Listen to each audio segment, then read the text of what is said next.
నిన్న సాయంత్రం మాకు వర్షం పడిందండి. మిషన్ బయట ఉంది కదా, తడిసిపోతుందని లోపల పెట్టేసాము. గాలి గట్టిగా రావడం వల్ల సాయంత్రం కాసేపు కరెంట్ అయితే ఇవ్వలేదన్నమాట. కరెంట్ వచ్చిన తర్వాత నేను చేసుకున్న పనులు ఇవి. కరెంటు వచ్చాక పని చేసుకుందాం కదా అని చాలాసేపు అలాగే కూర్చుని ఉండిపోయాను. కరెంటు చాలా లేట్గా ఇవ్వడం వల్ల పనులన్నీ లేట్ అయిపోయినాయండి. ఇంకా టిఫిన్కి అయితే దోసల పిండికి నానబెట్టాము. ఇంకా వంట కూడా చేయాలి. దొండకాయ ఫ్రై చేద్దాం కదా అని దొండకాయలు అయితే కడిగి పక్కన పెట్టుకున్నాను. అలాగే పప్పు బియ్యం కూడా ఇలా కడిగేసి పక్కన పెట్టుకుని దొండకాయలు అయితే కట్ చేసుకుంటున్నానండి. ఇందులో కొన్ని ముదిరిపోయినాయి అన్నమాట. ముదిరిపోయిన దొండకాయలు పడేయడం ఎందుకని పచ్చడి చేస్తున్నాను. ఇంకా పప్పు అయితే కొంచెం పొట్టు ఉంచే కడిగానండి. ఇప్పుడైతే దోశల్లోకి చట్నీకి వేరుశనగ గుడ్లు వేపుకుంటున్నానండి. అలాగే దొండకాయ పచ్చడి చేద్దాం అన్నాను కదా, అందులో కూడా కాస్త వేద్దాం కదా అని ఇంక వేరుశనగ గుడ్లు అయితే వేపుకున్నాను. దొండకాయ ముక్కల్లో కొంచెం జీలకర్ర 2 ఎల్లుల్లిపాయ రేకలు వేసుకున్నానండి. ఇంకా దొండకాయ ఫ్రై కూడా ఆ కళాయిలోనే చేసేద్దామని ఇలా రెడీ చేసుకున్నాను.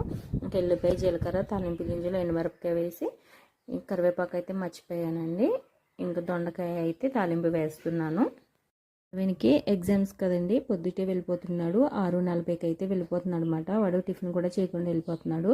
అందుకే దోశల్లోకి చట్నీ చేసి పెట్టేస్తున్నాను. పొద్దున్నే 2 దోశలు వేసుకుని చట్నీ వేసుకుని తిని వెళ్ళిపోతాడు కదా అని వాడి కోసం రెడీ చేస్తున్నాను అనమాట. ఈ దొండకాయ ముక్కలు మగ్గేలోపు ఈ పప్పు పట్టేసుకుని అలాగే పచ్చళ్ళు కూడా పట్టేద్దామని మిక్సీ దగ్గరికి అయితే వచ్చేసానండి. ఇంకా పప్పు బియ్యం అయితే మిక్సీ పట్టేస్తున్నాను. పిండి పట్టడం అయిపోయిందండి. పొద్దున్న టమాటా పచ్చడి చేశానండి.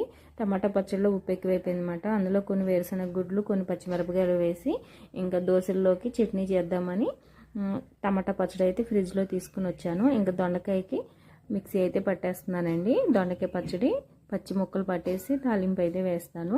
ఇంకా దొండకాయ పచ్చడి అయిపోగానే వేరుశనగ గుడ్లు వేసి ఈ టమాటా చట్నీ కూడా దోశల్లోకి చట్నీలా పట్టేశాను. దొండకాయ పచ్చడి తాలింపు వేసేసానండి. దొండకాయ ఫ్రై అయిపోయింది, రైస్ కూడా అయిపోయింది, ఇంకా దోశల పిండి కూడా రెడీ అయిపోయింది. ఇంకా నాకు సోమవారం కదండి, రమ్య 2 దోశలు అయితే వేస్తుందన్నమాట. ఇంకా చారు కూడా పెట్టానండి, దొండకాయ ఫ్రైలకు బాగుంటుంది కదా అని. ఇంక నేనైతే దోశలు వేసుకొని ఇలా అయిపోయింది.